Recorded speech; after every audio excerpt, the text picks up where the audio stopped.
ও নমঃ শিবায়। ও সং শনৈশ্চরায় নমঃ। নমস্কার, আপনাদের সকলকে স্বাগত জানাই বেদবেকিয়ের নতুন ভিডিওতে। বন্ধুরা, আজ আমি আপনাদের এমন একটি কাহিনী শোনাতে চলেছি যা বহু যুগ ধরে ভক্তমহলে লোকপ্রচলিত। এই কাহিনী বিভিন্ন অঞ্চলে ভিন্নভাবে বলা হয় এবং সব পুরাণে একই রূপে বর্ণিত নয়, তবে এর মূল শিক্ষা আজও সমান প্রাসঙ্গিক।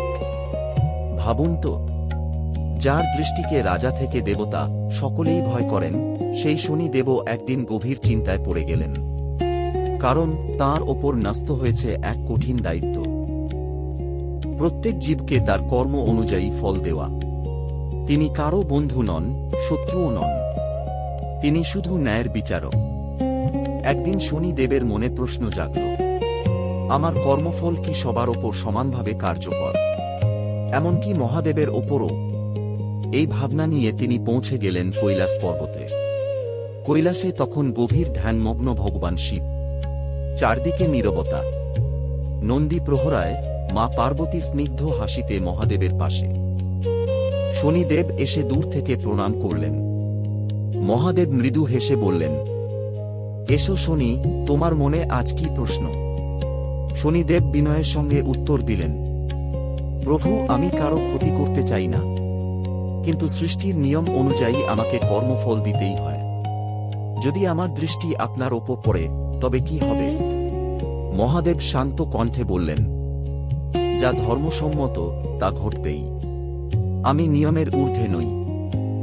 তবে মনে রেখো, সত্য, ধৈর্য ও ভক্তি মানুষকে সব পরীক্ষার মধ্যেও স্থির রাখে।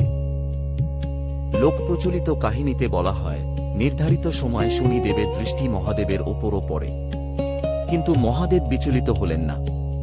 তিনি ধ্যান, আত্মসংযম ও ঈশ্বর চেতনায় অবিচল রইলেন। এই দৃশ্য দেখে শনিদেব উপলব্ধি করলেন, কর্মফল থেকে কেউ মুক্ত নয়, কিন্তু ধর্মে প্রতিষ্ঠিত মানুষ সেই পরীক্ষাকে শক্তিতে রূপান্তর করতে পারে। সেই কারণেই শাস্ত্রে শনিদেবকে অকারণ শাস্তিদাতা বলা হয় না। তিনি অন্যায়ের দণ্ড দেন, আবার ন্যায়, পরিশ্রম, সততা ও ভক্তিরও যথাযথ ফল দেন। বন্ধুরা, এবার প্রশ্ন, শ্রাবণ মাসের শনিবার এত গুরুত্বপূর্ণ কেন? শ্রাবণ মাস ভগবান শিবের প্রিয় মাস। এই সময় বহু ভক্ত শিবলিঙ্গে জল ও বেলপাতা অর্পণ করেন, মহামৃত্যুঞ্জয় মন্ত্র জপ করেন এবং আত্মসংগ্রাম পালন করেন। একই সঙ্গে শনিবারে শনিদেবকে স্মরণ করে মানুষ প্রার্থনা করেন, তাদের কর্ম যেন সৎ হয় এবং জীবনে ন্যায়ের পথ থেকে তারা বিচ্যুত না হন। অনেক পরিবারে এই দিনে তিলের তেলের প্রদীপ জ্বালানো, দরিদ্রদের দান করা, কাক ও গরুকে খাদ্য দেওয়ার মতো সেবামূলক কাজও করা হয়। এগুলো ভক্তি ও মানব সেবার প্রতীক হিসেবে প্রচলিত। এই কাহিনীর সবচেয়ে বড় শিক্ষা কি? শনিদেবকে ভয় নয়, সম্মান করুন। মহাদেব আমাদের শেখান করুণা, ত্যাগ ও ভক্তি। শনিদেব শেখান ন্যায়, কর্ম এবং দায়িত্ব। যখন এই দুই শিক্ষাকে আমরা জীবনে ধারণ করি, তখনই প্রকৃত অর্থে শ্রাবণ মাসের সাধনা সফল হয়। আপনার যদি এই কাহিনী ভালো লেগে থাকে, তাহলে ভিডিওটি লাইক করুন, শেয়ার করুন এবং বেদবেকিয়ে চ্যানেলটি সাবস্ক্রাইব করুন। কমেন্টে লিখুন, ও নমঃ শিবায়, এবং লিখুন, জয় শনিদেব। পরের ভিডিওতে আমরা জানব শনিদেবের জন্মের রহস্য এবং কেন তাঁর দৃষ্টিকে এত শক্তিশালী বলা হয়। ততদিন পর্যন্ত ভালো থাকুন। হর হর মহাদেব।